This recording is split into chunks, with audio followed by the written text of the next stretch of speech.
করেছে? ওর রুমে এমন কে ছিল? ওর রুমে এমন কি গুছানো ছিল না? না।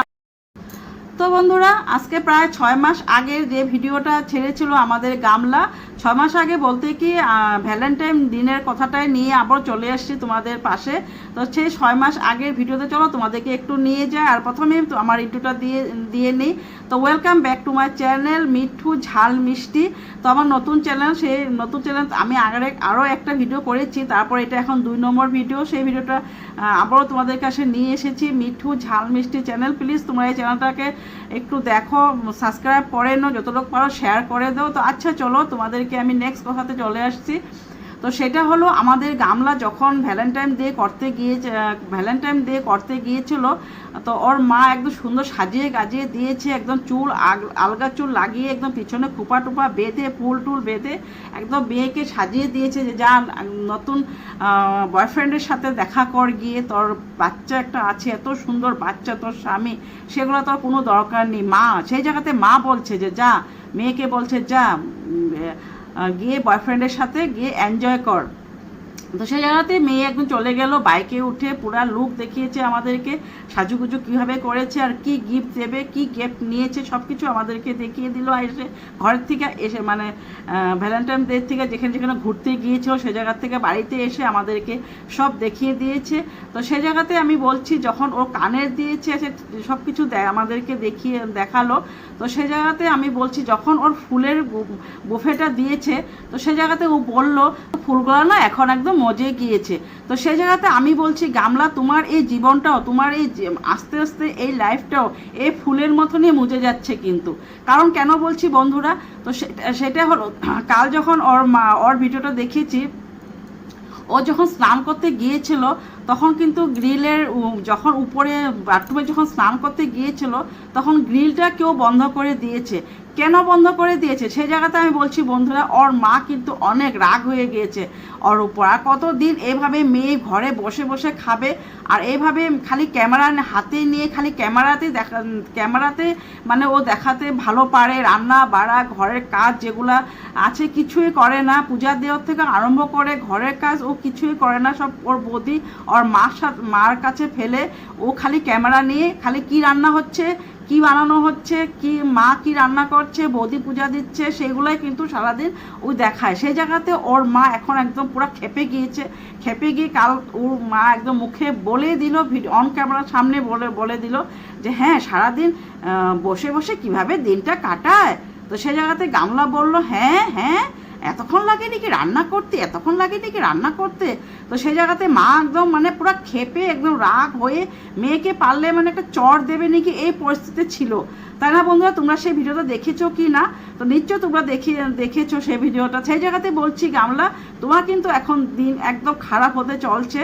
তো সে খারাপ হতে চলছে আর কি, মানে স্পষ্ট বোঝা যাচ্ছে তোমার মার ব্যবহারে যে তুমি যেভাবে বসে বসে ঘরে খাও না, খালি সারাদিন খাও আর ক্যামেরা করো, সে জায়গাতে মা কতদিন তোমাকে এইভাবে সাপোর্ট করবে। সবাই জানে যে মেয়েরা আসলে বাড়িতে একটুখানি মার সাথে বৌদির সাথে হেল্প করতে হয়, তো তাই না বন্ধুরা? তো চলো নেক্সট কথাতে আবার চলে আসি তোমাদের কাছে। তো ও কালকে বললো যে আমি ফ্ল্যাটে যাব, কালকে না পরশুকার ভিডিওতে বললো আমার ফ্ল্যাটে যাব, ফ্ল্যাটে কিছু কাজ আছে।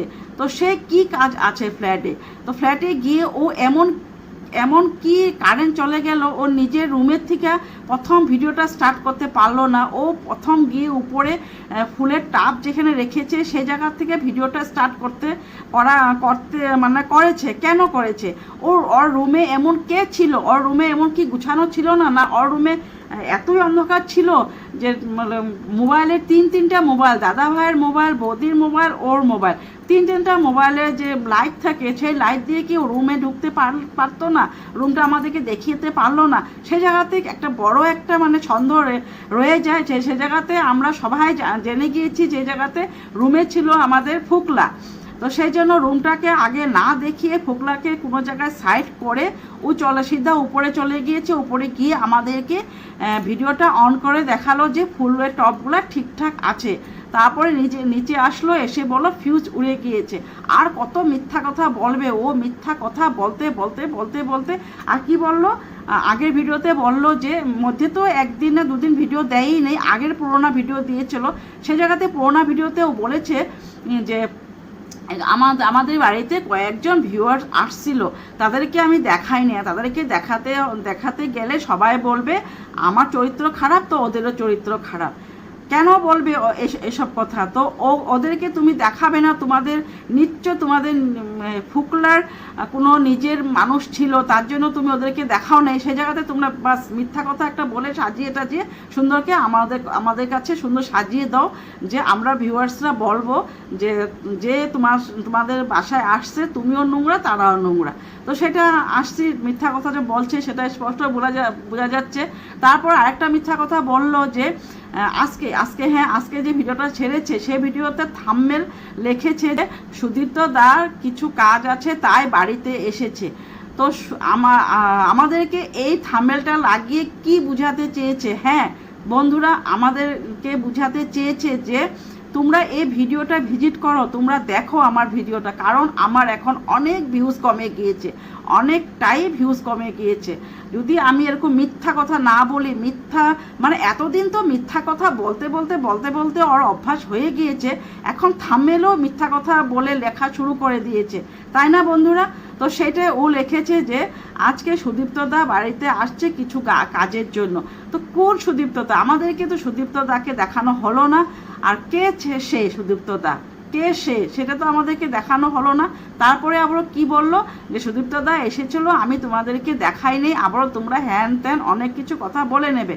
তো তোমার মনে যদি কিছু ভুল না থাকে, তুমি যদি একদম ক্লিয়ার করে দাও কথাগুলো, সেই জায়গাতে দেখাতে কি? আর তুমি তো সব কিছু আমাদেরকে বুঝিয়ে দিচ্ছ যে কখন কি হচ্ছে কখন কি না হচ্ছে, তুমি যে একদম মানে ভয়ে এত ভয় তোমার, মানে ভয়ে তুমি ফ্ল্যাট ছেড়ে বাড়িতে চলে এসেছো, আবারও বলছো আমার ভয় লাগে ফ্ল্যাটে যেতে, আবার ফ্ল্যাটের জন্য তুমি আবারও আয়নাও কিনেছো, আবারও ছোটো আয়না কিনেছো, ওয়ালের জন্য লাগানো আয়না কিনেছো, সবগুলো আমাদেরকে দেখিয়েছো। তো সেই জায়গাতে আবার বলছো না আমার ফ্ল্যাটে অনেক ভয় লাগে, তাই না বন্ধুরা? একটা মিথ্যা কথারও সীমা থাকে, বললাম না? তো সেই মিথ্যা কথার ওর মানে কথা মুখে আর বাজে না, তাই না বন্ধুরা? তো সেটাই। আর তারপরে বলল যে ভাইফোঁটা আরও রাখি বন্ধন। তো ভাইফোঁটা আমি অনেক বছর হয়ে গিয়েছে, আমি যখন বিয়ে হয়েছিলাম, আমার ছেলে যখন 7-8 মাস ছিল, তখন আমি ভাইফোঁটা দিয়েছিলাম দাদা ভাইকে, আর রাখি বন্ধন হয়তো একবার দিয়েছিলাম। তো কেন তুমি রাখি বন্ধন দিতে আসতে পারো না? যে জায়গাতে সন্দীপ তোমাকে এত কেয়ার করেছিল, তোমার বার্থডে পর্যন্ত সেলিব্রেট করা হচ্ছিল, তোমার দাদা ভাই তো এমন না যে তোমাদের বাড়ির থেকে তোমাদের শ্বশুর বাড়িটা অনেক দূরে ছিল, দাদা ভাইকে তুমি যদি বলতে, দাদা ভাই তো তোমাদের বাড়িতে গিয়েও ভাইফোঁটা নিতে পারতো, বা তুমি রাখিও পড়াতে পারতে দাদাকে। আচ্ছা মানলাম তুমি এতই কষ্টতে ছিলে, তুমি এত ভিখারি ছিলে, তোমার কাছে 5 লাখ টাকার যে মানে পাসবুক আছে সেটা নিয়ে যে তুমি বাড়িতে চলে এসেছো, তো সেই জায়গাতে তুমি অনেক ভিখারি বললে না? তো সেটাই বন্ধুরা, আমাদের কাছে কিন্তু এত টাকা নেই, তো সেই জায়গাতে আমরা কি বলবো? টিনা যদি এত টাকা ইনকাম করে, তো সেই জায়গাতে ও যদি বলে যে আমি ভিখারি ছিলাম, তো সে জায়গাতে আমরা কি বলবো, তাই না বন্ধুরা? তো সেটাই বলছি, 5 বছর ধরে যদি ওই কোনো ভাইফোঁটা দিতে পারেনি বা রাখি বন্ধন করতে পারেনি, তো এখন তো বাড়িতে ছিল, এখন তো যখন নিজের বাড়িতে দাদা ভাই ছিল, বাড়িতে দাদা ভাইকে নিয়ে কেন রাখি পরানো হলো না? ঠিক আছে মনটা খারাপ, চারোদিকে পরিস্থিতি খারাপ, ওর নিজেরও মানে ওর তো উপর থেকে খুবই মানে খুশি, সব দিকের থেকে খুশি, এত মানে খুশি কি বলবো আরও। ফ্ল্যাটে গিয়েও নিজ আজাদিভাবে সংসার কাটাচ্ছে, নিজের বাড়িতেও নিজ আজাদিভাবে সংসার কাটাচ্ছে, তো এত খুশিতে কেন ওই দাদা ভাইকে রাখি পরিয়ে দিল না? তো সেইটাই বন্ধুরা, কেন পড়াবে জানো বন্ধুরা? ও সেই আগের যে কথাটা হয়েছিল, দাদাভাই যখন বিয়েতে ওকে মেরে ঘর থেকে বের করে দিয়েছিল, সেই বদলাটা আজকে নিয়েছে, যে বলছে হ্যাঁ আমাকে না তোর বিয়েতে ঘর থেকে বের করে দিয়েছিলি লাথি মেরে, তো এখন আমি তোকে ভাইফোঁটাও দেবো না, আর তোকে এখন রাখিও পড়াবো না। আর ভাই কি করবে, ভাই এখন উপায় না হয়ে টোটোর ভাড়া ভালো মতন পেয়ে যায়, যখনই নিয়ে যায় ভাইয়ের টোটো নিয়ে যায় তখন ভাইকে একদম মোটা মোটা টাকা দিয়ে দেয়। সে জায়গায় ভাইয়ের মুখ চুপ থাকে, ভাই বলে যদি চল আজকে হাসনাবাদে যাব, চল আজকে ফ্ল্যাটে যাব, সেই জায়গাতে ভাই ওকে নিয়ে যায়, এই মোটা মোটা টাকাগুলো পেয়ে যায় তার জন্য। তো সেটাই বন্ধুরা, চলো তো সেটাতে আমি আবারও একটা কথা বলছি, আর কতদিন ও মা বাবার আর উপরে ডিপেন্ড করে এভাবে বাড়িতে থাকবে কতদিন? সেই জায়গাতে ওর মা বাবা একদিন না একদিন ওকে লাত মেরে ঘর থেকে যদি বের না করে দে, তারপর বলবে আমাকে, তোমরা কমেন্ট করে বলবে। সেই জায়গাতে দাদা বৌদি, দাদা তো ওকে এতটা ভালোবাসে না, বুঝাই যায় ক্যামেরাতে। আর বৌদি খালি এখন বাচ্চা মেয়ে, এখনও মুখ খুলতে পারতেছে না, সব দেখে যাচ্ছে যেই মানে কি পরিস্থিতিতে মানে নিজের ননদে শ্বশুরবাড়ির থেকে চলে এসেছে, সেই পরিস্থিতিটা যদি আমারও হয়, আমাকেও যদি এভাবে কিছু করতে হয়, সেই জন্য ও কি করে চুপচাপ এখন সব একদম চুপচাপ সব কিন্তু মানে ওদের যারা ফ্যামিলিতে যা কথা সথা হচ্ছে, আমাদের গামলা যা হচ্ছে সব কিন্তু ফ্লো করে নিচ্ছে। একদিন এইভাবে ও ঝাঁটান দেবে গামলাকে, এই ঝাঁটান পেয়ে ওর নিজের ঘর থেকে ওর ভয় পাওয়া যে ফ্ল্যাটটা, ও ভয়ে আতঙ্ক হয়ে যায়, থাকতে পারে না, সেই ফ্ল্যাটে ও চলে যেতেই হবে, তাই না বন্ধুরা? তো চলো বন্ধুরা, আজকে অনেক কথা বলে দিয়েছি, নেক্সট ভিডিওতে আবারও চলে আসবো নতুন একটা ভিডিও নিয়ে। তো প্লিজ আমার চ্যানেলটাকে তোমরা লাইক শেয়ার সাবস্ক্রাইব করে দিও, যত শেয়ার করে দিও। আর তোমাদের যদি আমার কথার মতামত ভালো লাগে, তোমাদের সাথে যদি মিলে, তো প্লিজ কমেন্ট করে আমাকে জানাবে, কিন্তু কমেন্ট বক্সে লিখতে ভুলবে না। তো আজকের জন্য সবাই ভালো থাকো, সুস্থ থাকো, গুড নাইট, বাই বাই।